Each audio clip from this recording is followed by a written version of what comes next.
In the second part of tonight's class, we began chapter 34, studying a simpler way, a more practical way to achieve the same goal as chapter 33, to be God's home.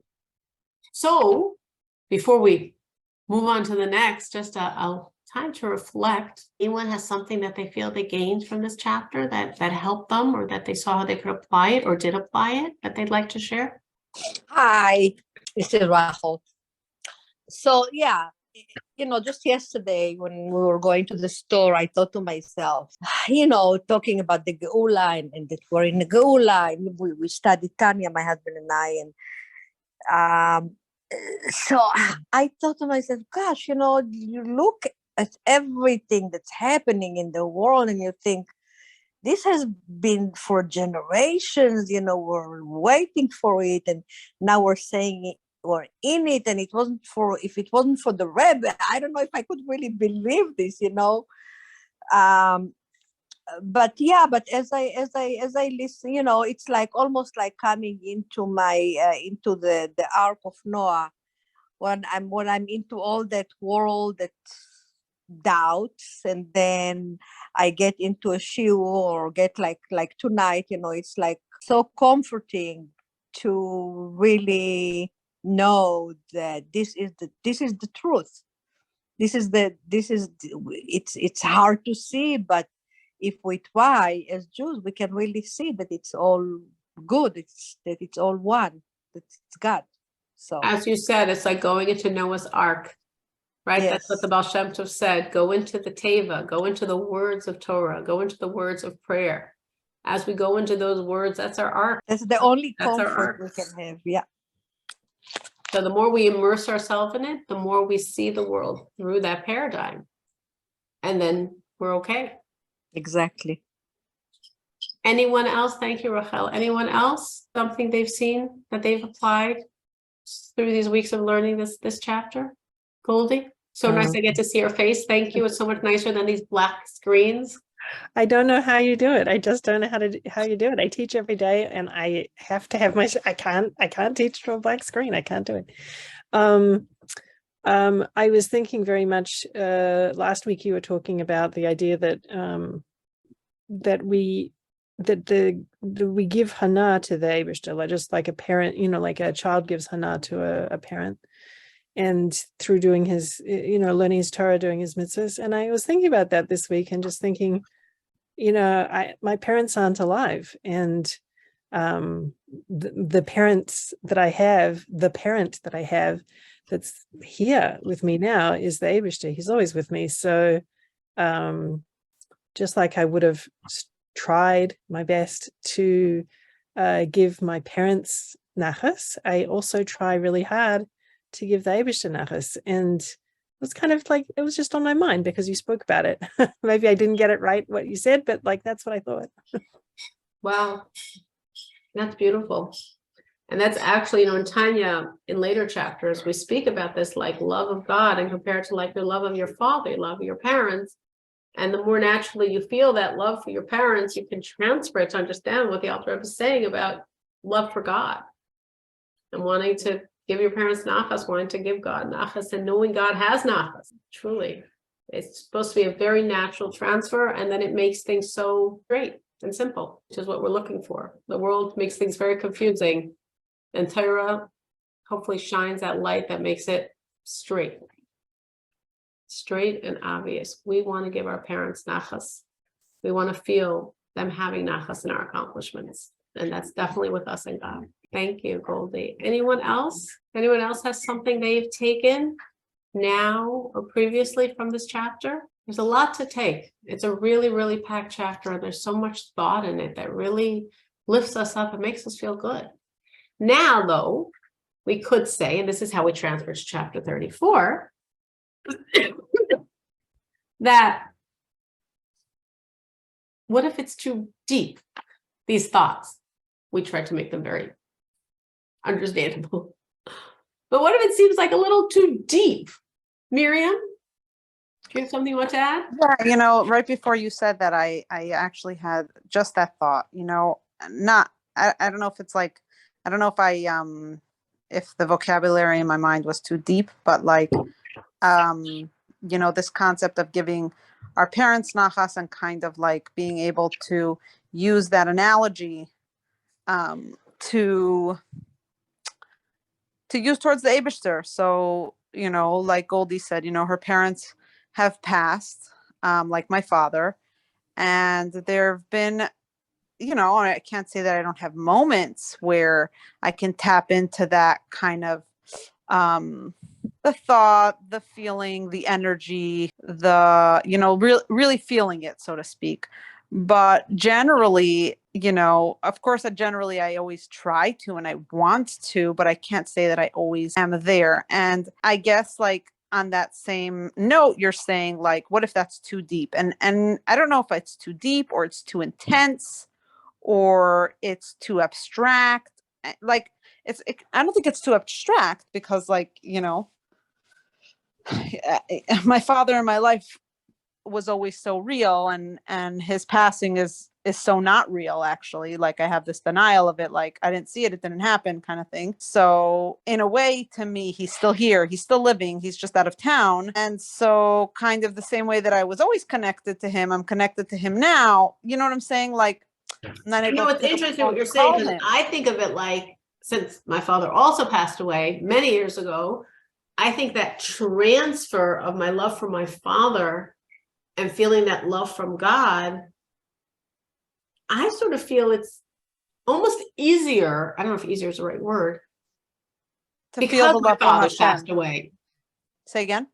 Since my father's passed away, I think that idea of like my father's presence in my life and feeling that now is God's presence in my life, I think that's like easier. And I sort of thought that's what Goldie was saying. Goldie, is that what you were saying? That because your parents passed away, this idea of God in that place is like more natural to feel that? Absolutely, yes. Right. That's what I thought you were saying. And that resonated in me, because I also feel that, because thank God my mother is alive.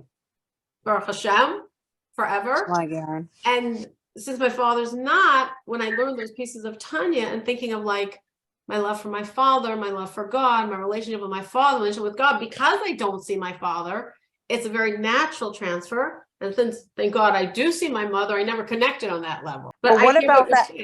But what about that piece where we don't always feel it? Maybe sometimes it's either it's just too abstract, or it's too deep, or really our life is so busy and intense that like, right. And that's who even has time? Exactly. And that's who has even a moment to think?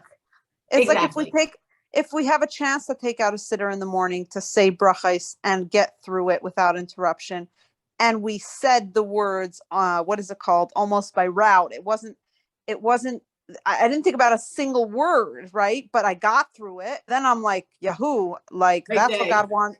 That's what God wanted of me, but it's very intellectual. Like it's not. Right. So that's why we come now to chapter 34. So chapter 33 is amazing thoughts. But as you're saying, maybe it's abstract, or maybe it's deep, or maybe just as you're saying, we don't have so much time. We lead very busy lives.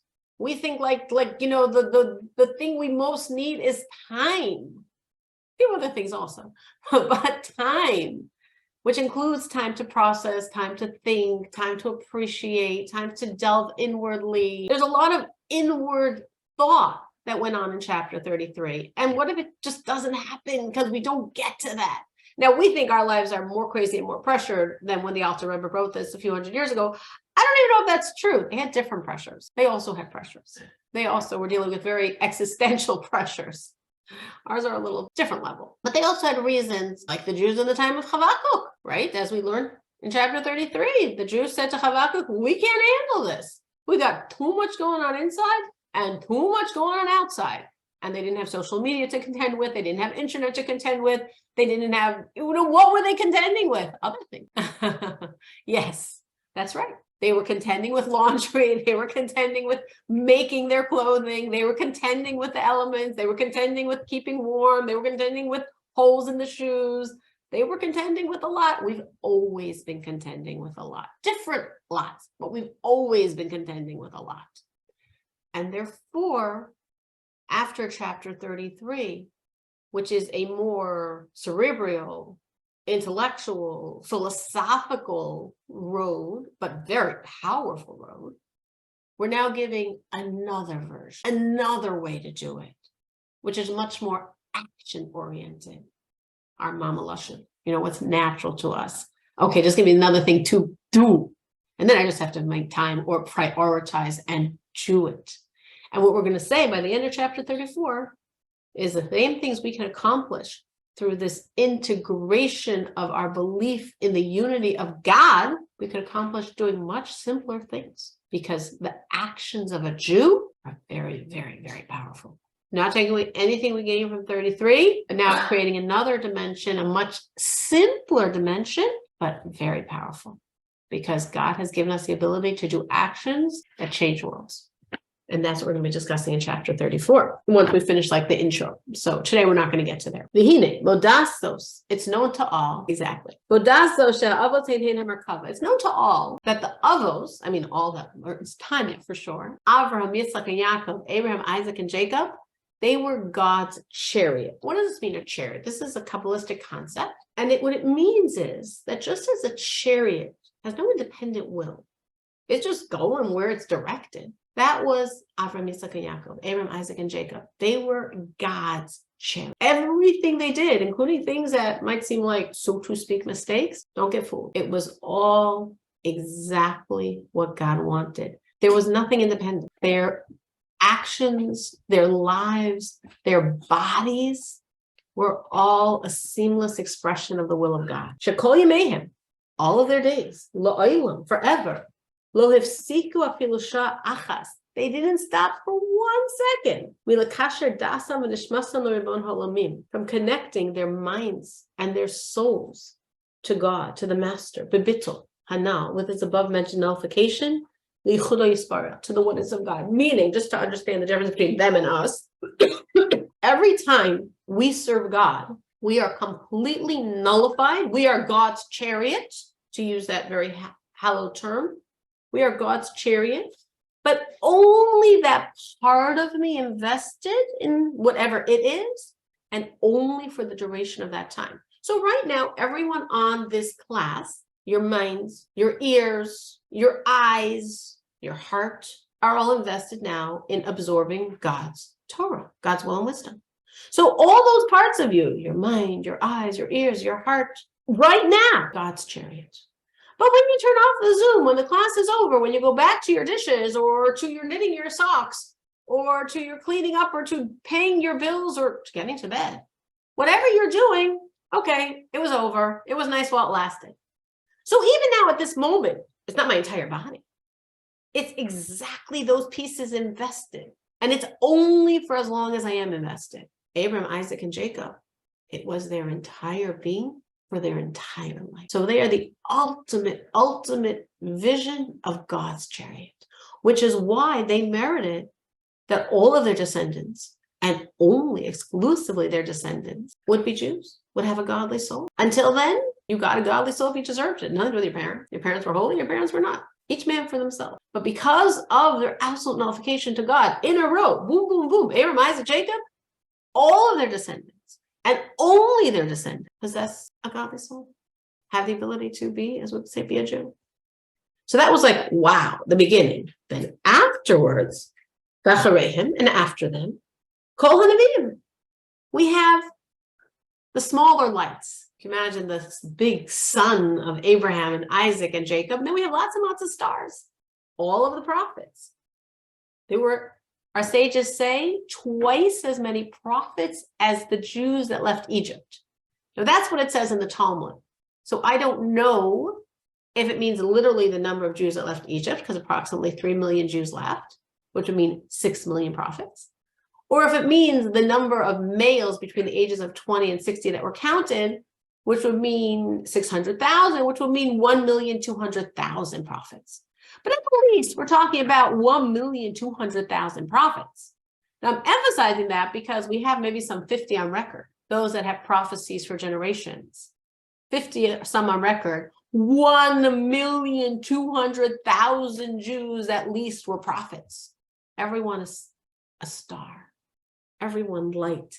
everyone nullified to God, because only through nullification could the spirit of prophecy flow through you. Each prophet different. A person can be a prophet, they got a prophecy once in his whole life, a personal prophecy for him. He's a prophet. Or he could regularly have prophecies. He could have prophecies for other people. He could have prophecies for the entire Jewish people. He could have prophecies that are recorded for all of eternity. This one's a prophet, and this one's a prophet. Each one based on the source of his soul, the hasagaso, and on his intellectual development, how much he can understand God and how much his soul can grasp. And the greatest prophet of all, until Mashiach, Moses, the ultimate prophet that we know of, that God spoke through his mouth directly. She'amru alav, that it says about him, Shechina medaberes mitoch grono shel Moshe. God spoke through Moshe's mouth. We only say that about Moses, about Moshe, because he had such a different relationship with God that literally his words were God's words. Literally, he saw God, as the sages say, bisbaklaria ha'me'ira, with a clear vision. For every other prophet, it was clouded, it was metaphoric. Literally, when God spoke to him, his body could contain it. Generally, a prophet went into what would look to us like an epileptic seizure, as how could the body contain this energy?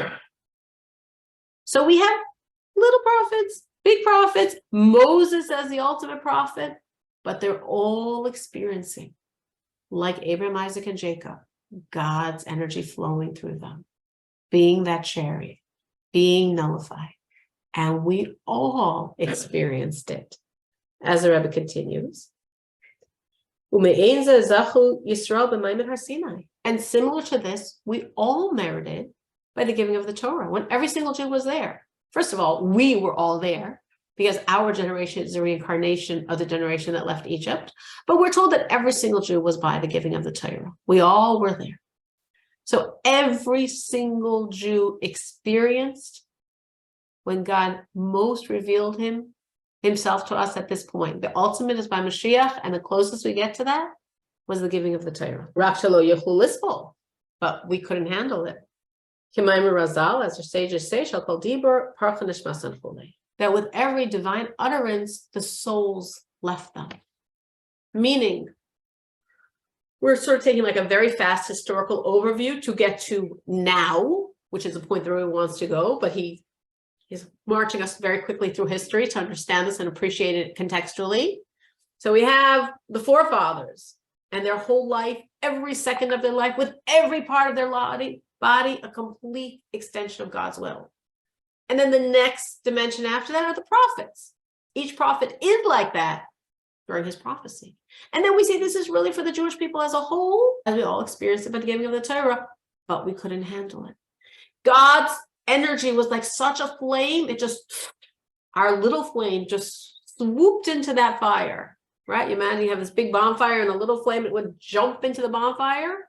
So God's fire, God's self, was a level, it was a revelation of the highest level of the highest world, Chachma Batzilus, and our souls just jumped. And that's why it says, with every divine utterance, our souls left us. And then they were restored. It was resurrection of the dead, Tchias HaMesim. Just as by Mashiach it says, there'll be Tal Tchia, the dew that will revive the dead. We all receive that Tal Tchia each time our souls got put back inside of us. What is Tal Tchia? It's the inner dimension of Torah, we would call Hasidus. So a level of Torah, the 10 Commandments, caused our souls to leave our body, and a deeper level of Torah, the dew of the resurrection of the dead, restored our souls back into our bodies. Because why did our souls leave us? Because there was such an intensity of God that we lost ourself, that there was no self. And therefore the souls just flew out of us. Again, as we said, it was such an intense level that we're told the only one who did not experience this quasi-death, was Moses himself, because the level of God that was revealed was the level of his soul. So he could handle it, but none of the rest of us could. Our souls just left, totally nullified out of our existence. And then God said, no, the purpose is to be in this world. Come back one more time with each and every statement.